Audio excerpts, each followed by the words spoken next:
Nakaabang na po sa Villamor Air Base ang matauhan ng NBI na susundo kay dating Negros Oriental 3rd District Representative Arnie Teves. At ang update kaugnay niyan sa pagsaksi live ni Jamie Santos.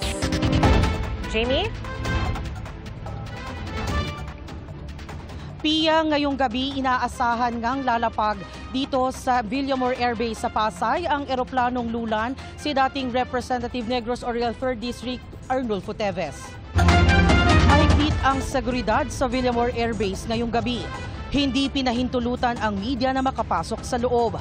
Tanging sa buka na lang malapit sa Gate 5 nakapwesto ang media na nag-aabang sa pagdating ng dating mambabatas. Alas 9 ng gabi nang dumating ang mga sasakyan ng taga-NBI na susundo kay Teves. Pagkababa ng eroplano, isa sa ilalim si Teves sa standard booking procedures ng National Bureau of Investigation. Kabilang dito ang pagkuha ng mugshots, fingerprinting at medical check-up para matukoy ang kanyang kondisyon bago siya ilipat sa isang detention facility.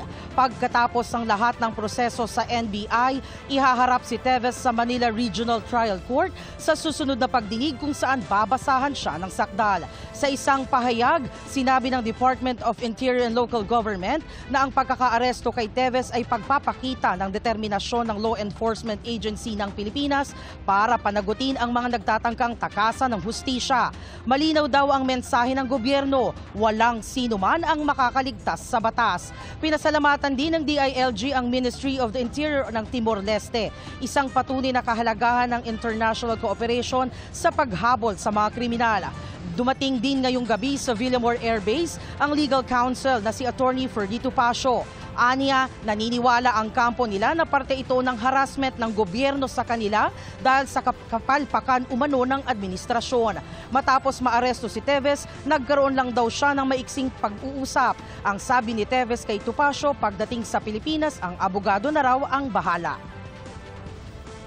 Kami naman pong nasa defense team niya ay handa naman po kami na siya ay depensahan.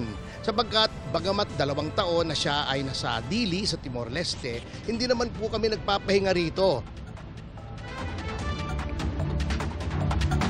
Pia, ilang minuto mula ngayon, inaasahang palapag na nga ang eroplanong sinasakyan ng dating mambabatas. Mula rito sa Pasay para sa GMA Integrated News, ako si Jamie Santos, ang inyong saksi. Mga kapuso, maging una sa saksi. Mag-subscribe sa GMA Integrated News sa YouTube para sa iba't ibang balita.